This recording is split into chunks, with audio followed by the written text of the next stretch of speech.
Welcome, Lifability family. In today's episode, we discuss the role of sensory modulation in pain management.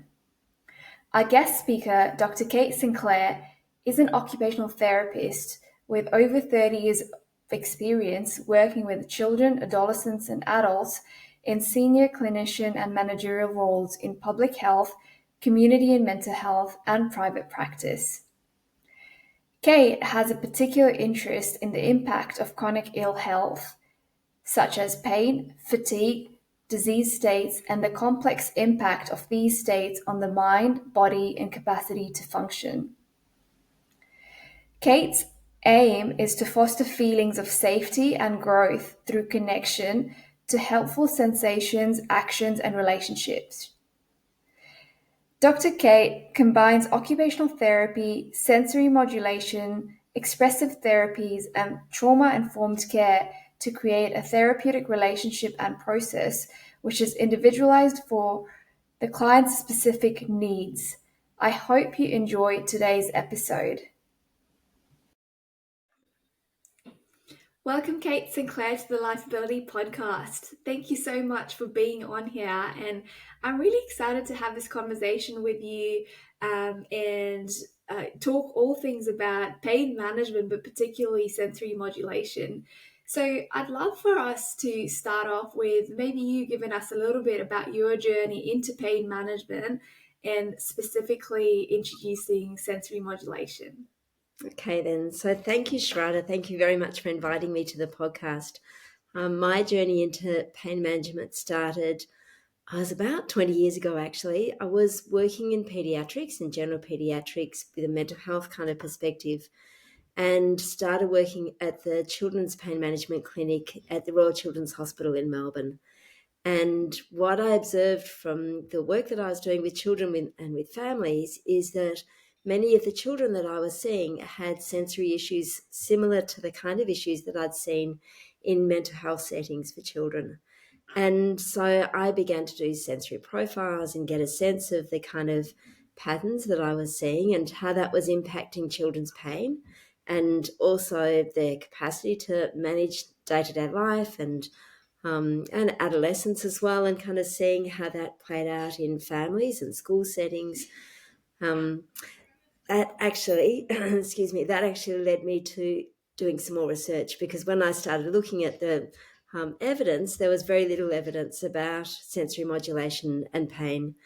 And so I met with Professor Jenny Strong and Pamela Meredith up at Queensland University or the University of Queensland, and started to speak about the kind of research I was interested in. And that was looking at children and adolescent sensory modulation patterns when they had chronic pain, but how that also interacted with family relationships, because that was something else I was observing, which led me to doing a PhD looking at sensory modulation, attachment patterns, and adaptive functioning for children and adolescents with chronic pain, and learning really interesting information about the kind of patterns that I was seeing. Some of the children had extreme sensory sensitivity, and that had a direct relationship with their functional disability and their capacity to manage in their day-to-day life. But we're also seeing a large group of children and adolescents who had sensory under-responsiveness. So they were not really tuning into the sensory information from their bodies, and they were often overwhelmed by the sensation in the world around them. And that made it really difficult for them to regulate their emotional responses and to manage their pain. So that's been a really interesting pattern to kind of observe and see also how that links with some of the family relationships and patterns that we were seeing for children and adolescents with chronic pain. And before we dive into sensory modulation, I'm curious to know, with the cohort that you would see, did you notice any resemblance between, someone who had more of a fight-flight response, or when we look at attachment theory, those would be someone with a sensory sensitive or sensory seeking profile compared to someone with an avoidance pattern, or a freeze pattern. That's where we see someone who wouldn't register as much of sensory information. Was there any resemblance there? I think the patterns that we're seeing is there's children and adolescents where it's quite clear to see that they have a fight flight kind of response and hyper arousal, hyper alertness when they have extreme sensory sensitivity. And you can see that there's kids who are overwhelmed by the light around them and tend to stay indoors with the blinds drawn. They're very overwhelmed by sound and those sensations, and also highly tuned into the sensations in their body. And you can see a high level of alertness. Often their eyes are wide when you're actually observing them, their pupils are dilated, their bodies are either kind of highly active or rigid. So you can see that fight, flight kind of freeze response, but freeze also shifts into dorsal vagal activation. And that was often what we were seeing with kids who may be perceived to be avoidant, but they also were, in fact, hyper arousal, but in a shutdown kind of state. And that was linking more with that dorsal vagal collapse state, where kids were feeling exhaustion and disconnected from their bodies and disconnected from the world around them. But that was still both kind of a mix of high level of alertness and hypo alertness. So the combination of hyper and hypo alertness and in kind of stuck patterns. The interesting thing too is then to think about the context. So what are the reasons why the child or the adolescent is in that kind of state, and making sense of what are the threats that they're experiencing and that the families may be experiencing too, because often families were experiencing financial pressure, mental health concerns, and that was impacting the whole kind of family process. Very interesting. So, for our listeners that don't really understand what sensory modulation is, how would you describe that?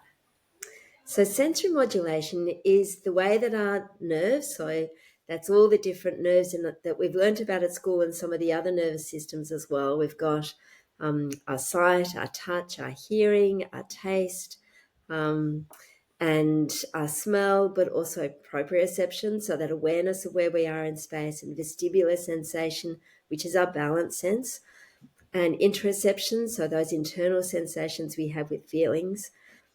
Those are our senses, and those senses are constantly aware of information and taking in information from the world around us. And so that's energy states from the world around us and from internally. That information is conveyed to our brain via our spinal cord, and our brain needs to make sense of that information. Some of the information gets filtered out if we don't need to pay attention to it. Some of the information is taken in, and our brain uses that information to make sense of the world and make meaning of the world. And we then act. So sensory modulation is the process of taking in information, filtering and making sense of that information, and then acting on the information. So that's my kind of understanding of how sensory modulation works. Amazing, thank you.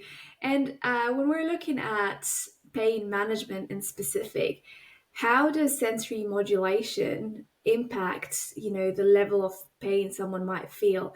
And is it more useful for someone that has acute pain, or is it more beneficial to be used in someone that's managing it at a chronic level? Yeah, so sensory modulation and pain have quite a complex relationship. Pain is a phenomena that we experience, which can be a little bit like hunger or thirst. These are experiences that we have and feelings that we have. And pain is one of those feelings that emerges when we're threatened in some way. That threat may be from hitting our thumb with a hammer. So we may have a direct physical threat to our body tissue. And so we have that sensory information, that pressure information is conveyed to the brain. The brain makes sense of that information and then responds. The information that we perceive about threat can also be psychological threat. And a good example of that is feeling excluded socially. So if we're part of a social group and we're feeling kind of on the outer and excluded, our ears will be taking that in and our eyes will be taking all that social information in. That information will be conveyed to our brain, and our brain will perceive that that's a threat, and we actually process that information in the same parts of our brain that we do physical sensory input. Our brain figures out that there's a threat and we experience pain. And people often recognize that they do experience pain if they've had a physical injury, but also if they're in social situations where things are not okay and they're disconnected. And when you're quite sensitive, you pick up that information very quickly and your brain responds to it very quickly. So then you also get a fight and flight response. With the fight and flight response, we get a release of cortisol and adrenaline. Adrenaline particularly will irritate nerves that are being activated. And so the sensitivity that we have can feed into that fight and flight response and a level of sensitivity in our nerves, and they can escalate the pain response. So that's both in acute pain kind of settings, or what we call nociceptive pain, where there's an injury to our body, but that can also happen in more complex situations, environments where people are experiencing painful responses and pain in their bodies, and their sensitivity to that is further escalated by the fight and flight response. And so, if we're looking at something like, say, fibromyalgia and comparing that with rheumatoid arthritis, Yeah. what would you say, the change is in terms of a sensory perception, but also managing the pain, or is there a similarity? There are definitely similarities, and I think that's where one of the things that we tend to do in Western medicine is put things in categories and assume that fibromyalgia may be different to arthritis. Interestingly, they're both inflammatory responses. And the more we learn about fibromyalgia, the more we learn that fibromyalgia is connected to our immune response and inflammatory responses, and the way that our immune system is working in conjunction with our nervous system.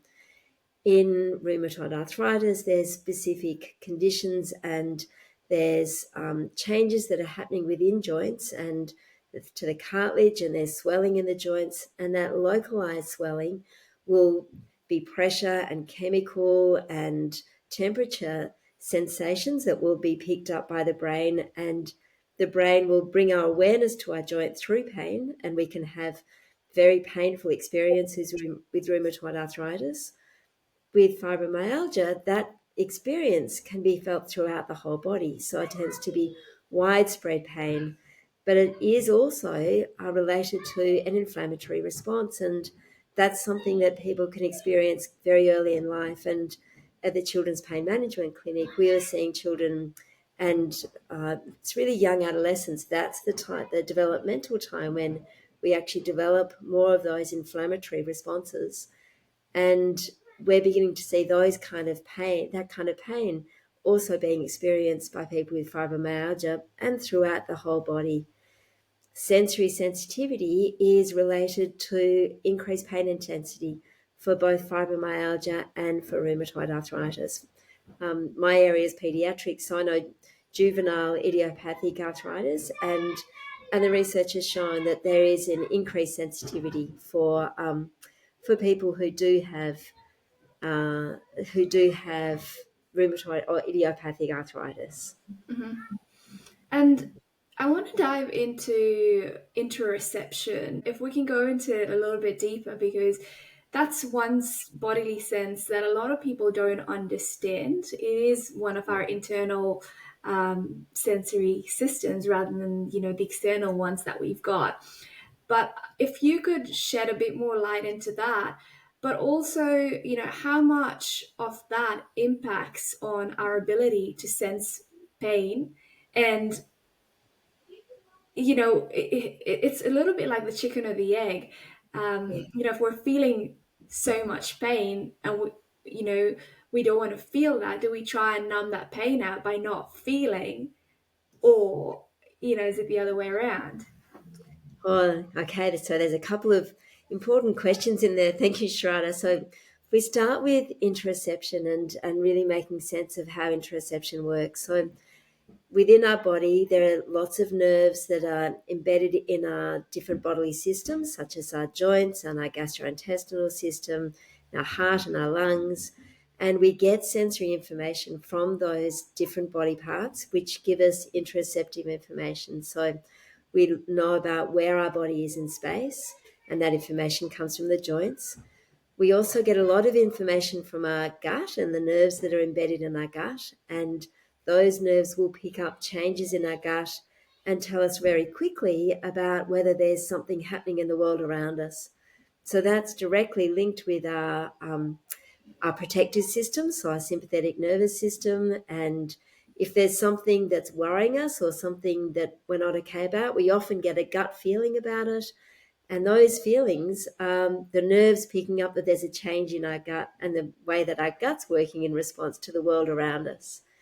We also have an awareness of energy in our body in response to the world around us and changes that happen in our world.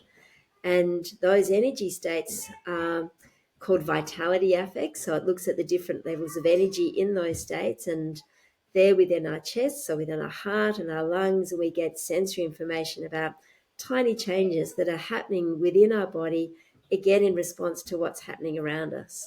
That's telling us really important information about what's happening, and we take that information in. Now, our brain can filter some of that information, and for some people, it filters a lot of that information, or for some people, it doesn't get filtered very much and they get flooded with that sensation. So, some people have very high interoceptive awareness. Some people don't really notice interoceptive information until it's quite intense and then can be bombarded by it. So I often see people who experience having pain who are either super tuned into their bodies and really aware of it, or they miss the early signals and they miss the signals and miss the signals. And then by the time the signal is loud enough for them to hear it, it's intense. And then it's really hard to know what to do about it and how to manage it. And they can experience really intense pain and kind of not have difficulty knowing what that relates to. So the second part of your question, what was the second part of your question again? So it's more about whether we can build our interoception muscle Yeah, to I manage. think, yeah, to manage pain. So we need to be aware of what it is that may be happening in the world around us. For the people who are highly attuned to their interoceptive awareness, sometimes, as you said, they can be bombarded by that sensation and they may try and numb that sensation by, we're very good at numbing that sensation by going on our phones immediately, and having that awareness of when that impulse is to go onto our phone is often a sign that your bodies are telling us something's not okay. But we can also numb that sensation with eating sugary foods and being very involved in activity, such as lots of running. There's lots of things that we do that numb that pain and mean that we don't actually get the information that we need to really think about, what is this? Why is my body responding like this? Why am I getting these signals that are telling me something's not okay? For the people who aren't getting a lot of sensory information, that's really hard for them to be able to tune into. So we have to make sense of the patterns that people are living in their day-to-day lives and what's happening around them that may be evoking this threat response. And so what's happening in social groups, what may be happening in relationships, what's happening in the kind of activities that we're doing and whether we feel competent or not, and whether we have the skills to do those things. Or is there something happening in our body? Is there some kind of disease process that we need to be managing in some way? So learning to tune into that feeling of pain, recognizing what the threat is that may be eliciting it, and then what do we actually do about it, can take some time. And I love how you talk about, the different scenarios that can happen that influences the pain that we might be feeling. And so, whatever's going on in our activities or our our relationships. And it really is a combination between the mind and the body, right? Like our thoughts impact our sensory systems, but also the other way around. Like, it makes a huge difference with how we're perceiving the world, but also understanding that some of those thoughts might just be all conditioning. And I guess, you work with a younger cohort, so a lot of the times they're probably not weary of that. But as it progresses on and, someone continues to live with that pain, we can then look at behaviors like, addictions or using toxic substances to cope with some of that pain. So I'd love to know your perspective about, how you incorporate some of the mind body connection, because sensory modulation is one part of the puzzle, right? It's managing, I guess, the bodily side of things, but we also have to manage the mind, in terms of, how are we going to choose different ways to engage in different Yeah. occupations or different environments. And so, how do Mm. you combine that together? So I actually start with the environment. My understanding is that way that our nervous systems have evolved has been that they've evolved in context. And our response to the environment happens so fast that we often aren't able to we're not able to stop those responses. So when you know that our response to stress happens in less than a second, and even our response to the tone of somebody's voice happens in less than a second. So even in social relationships, so you might consider our response to stress happens if there's a lion coming towards us, but actually we have an incredibly finely tuned nervous system that responds very quickly to the world around us. And so I actually start with the environment and recognize that when you're experiencing pain, that there's cues that we can get from the world around us that will help us to manage that before we even start looking at our own behaviors and thoughts. Having people around us that we trust is really important. That's one of our key survival strategies, and it has a key impact on pain management as well. When we're with people that we trust, we have nervous system responses, and we release neurotransmitters such as oxytocin, and we release endorphins, and those responses will directly impact the kind of sensory information that we take in and helps us to filter it. So when we're with people that we trust, that helps pain settle down. And most people will recognize that when we're with close friends or laughing and having a good time, pain tends to go into the background. We don't notice it so much. So that's a key strategy that we have. And that's not actually using the phone. So the phone gives us a quick kind of social connection, but our pain system needs a longer term, more intense input. And so direct social interact is far more effective for managing pain. So if we think about who's in the world around us and the times that we get to spend with people who are really important and people who support us and people who understand who we are and really get to know us and see us, those are attachment strategies that give us a sense of safety. And that's also really important. So thinking about the environment too, the kind of things that we can add into the environment about the sort of light that's around us, the sounds that we're hearing, the connection to nature. So the aspects in our day when we get an opportunity for our nervous system to calm down and be connected to nature. And then if we're thinking of the kind of things that we're doing and how we're going about our day, it's recognizing that if we're beginning to get signs that our pain is beginning to go up and beginning to escalate, that's when we need to kind of pause and take opportunities to let our nervous system settle back down again. So at times it is kind of taking full time out and having time to rest. But usually it's about very small breaks that you build into your day so that your nervous system gets a chance to be active and engaged, have short breaks, and then kind of regain activity again as well. So it is kind of recognizing that balance. And the environment's not just our natural environment or our built environment, like you mentioned. It's our social relationships. It's Mm. whatever other context that's going on around us.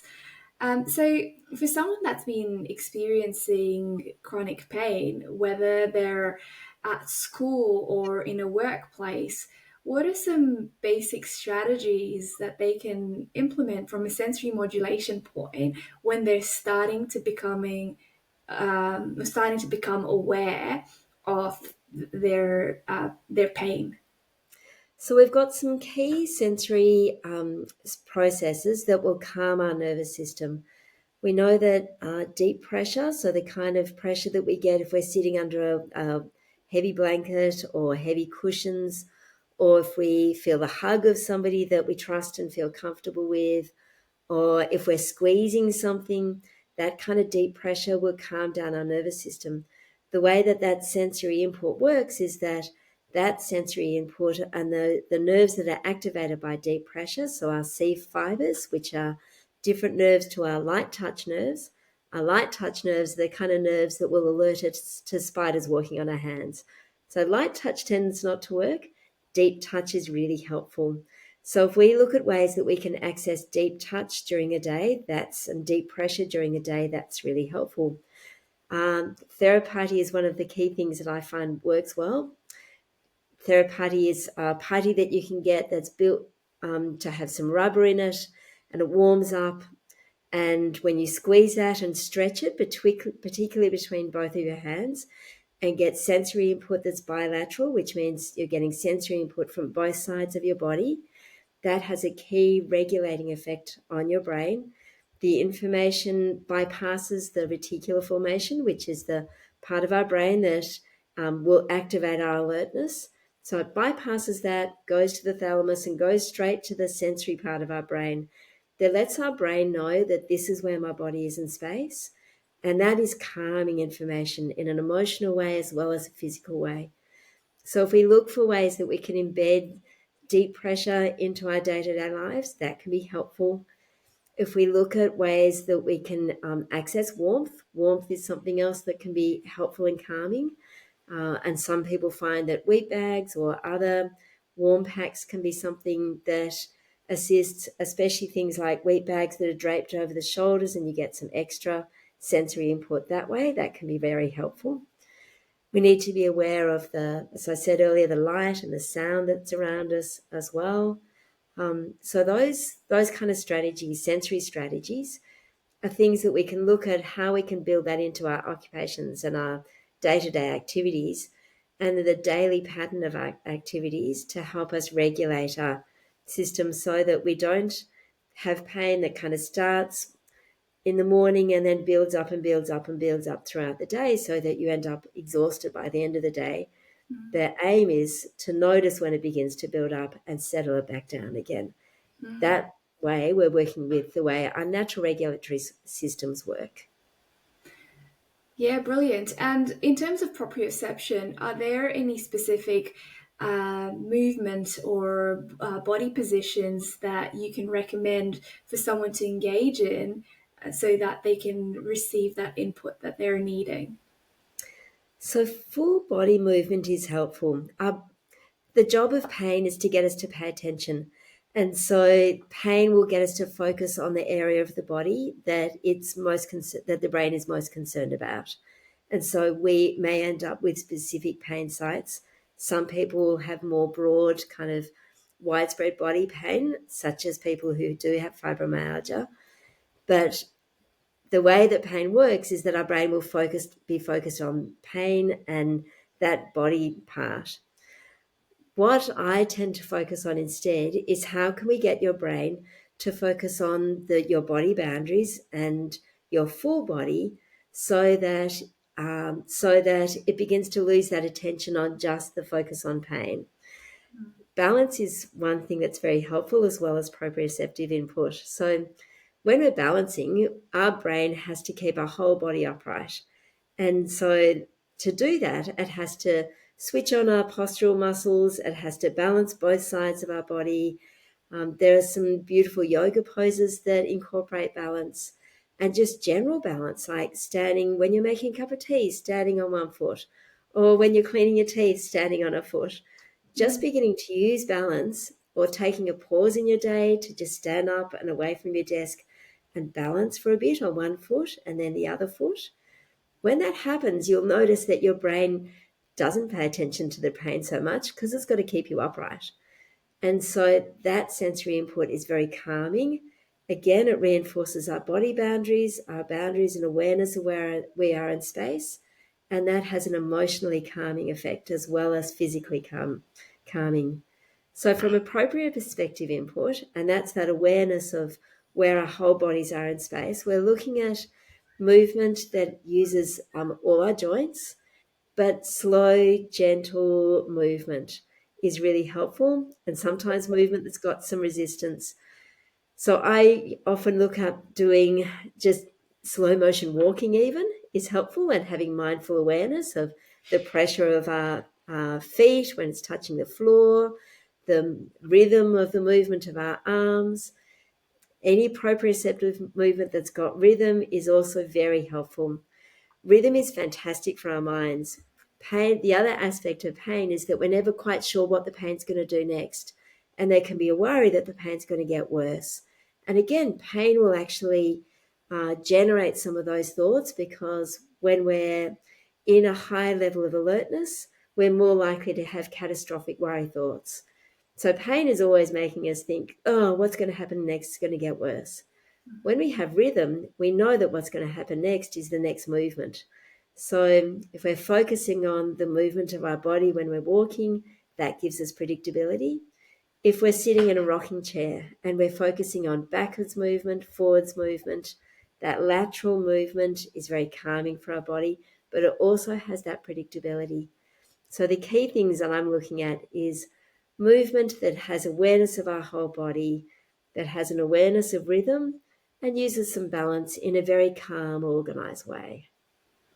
And there's something that you mentioned there, the fear of pain and that disrupting our ability to engage or even fully perform, right? And so I guess that's a bit of a combination between using the thought processing, but also using some of our sensory systems that we have readily available.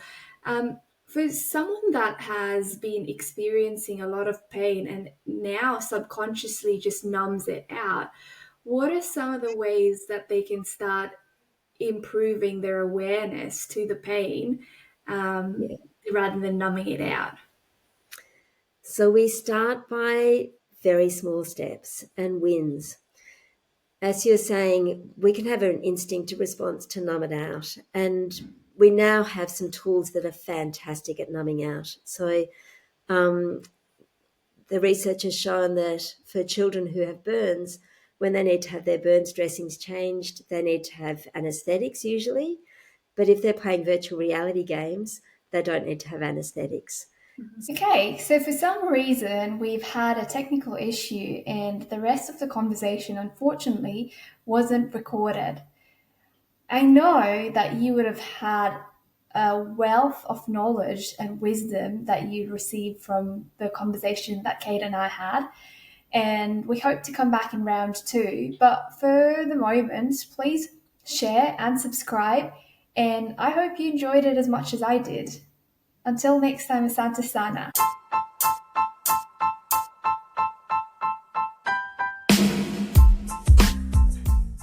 Well, this is where your journey of exploration continues.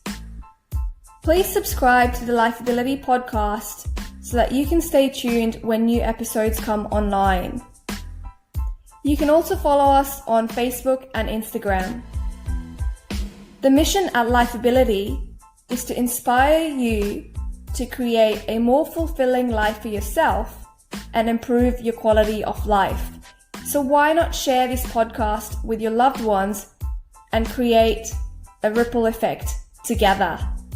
Until next time, asante sana.